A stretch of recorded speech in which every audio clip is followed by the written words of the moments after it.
Good morning children.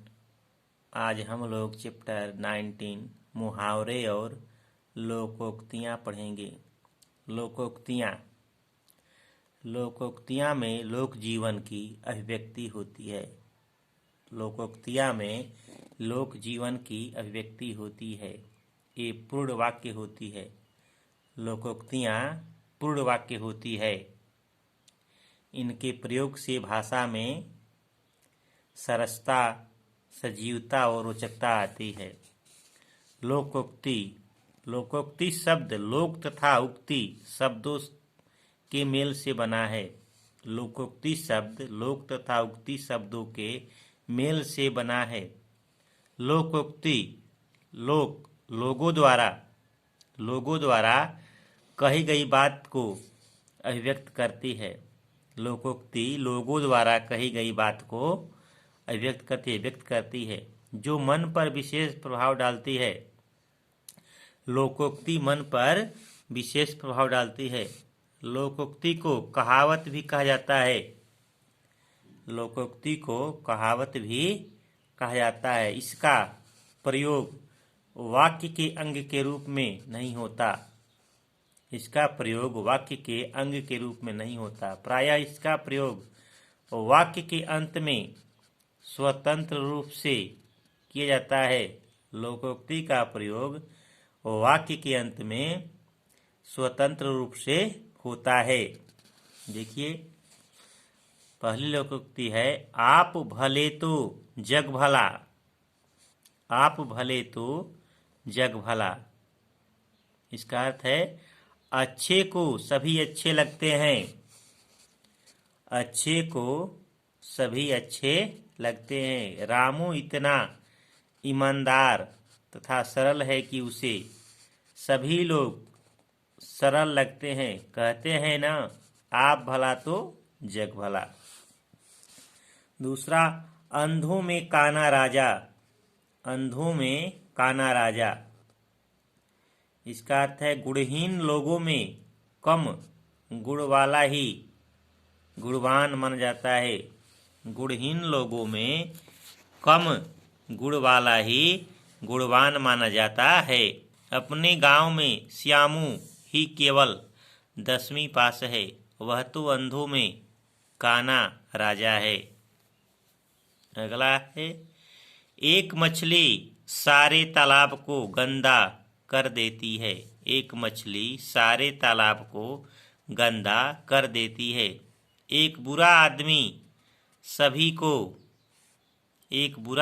सभी को बिगाड़ देता है। भ्रष्ट अफसर के आते ही दफ्तर का वातावरण ही बदल गया। कहते हैं ना कि एक मछली सारे तालाब को गंदा कर देती है।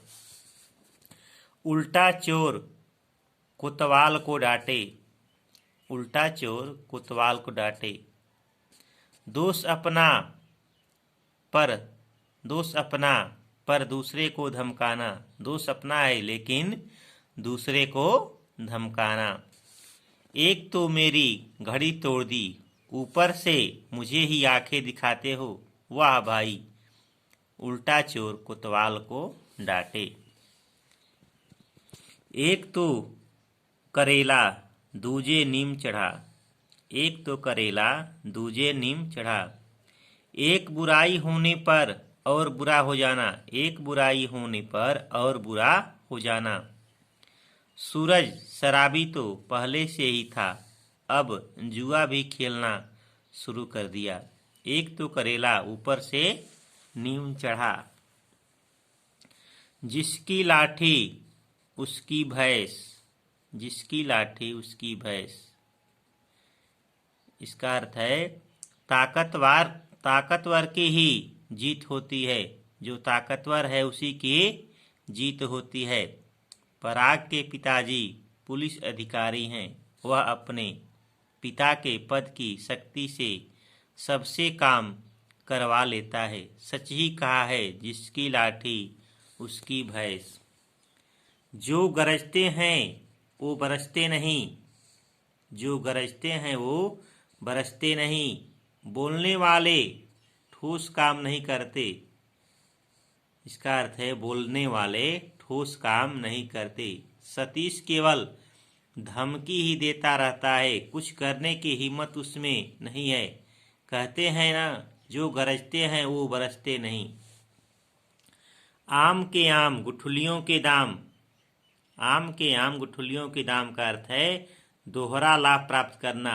दोहरा लाभ। कहाँ तो सुनील को नौकरी के लाले पड़े थे, अब देखो नौकरी के साथ साथ मकान भी मिल गया। किसी ने कहा है आम के आम गुठलियों के दाम। अब पछताए होत क्या, जब चिड़िया चुग गई खेत। इसका अर्थ है समय बीत जाने पर पछताना। समय बीत जाने पर पछताना। पहले तो मेहनत की नहीं, अब परिणाम देखकर क्यों दुखी होते हो। अब पछताए होत क्या, जब चिड़िया चुग गई खेत। एक हाथ से ताली नहीं बजती, दोस्ती और दुश्मनी एक ओर से नहीं होती।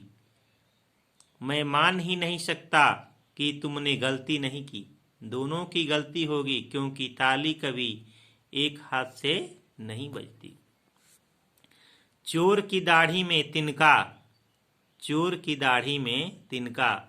दोषी को डर लगा रहता है।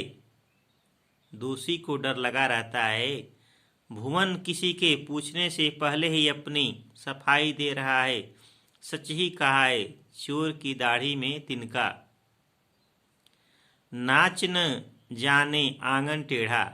नाच न जाने आंगन टेढ़ा का अर्थ है अपना दोष छिपाने के लिए दूसरों को दोष देना। अपना दोष छिपाने के लिए दूसरों को दोष देना। तुमसे इतना सरल सा सवाल हल नहीं होता, कहते हो सवाल कठिन है। नाच न जाने आंगन टेढ़ा। ठीक।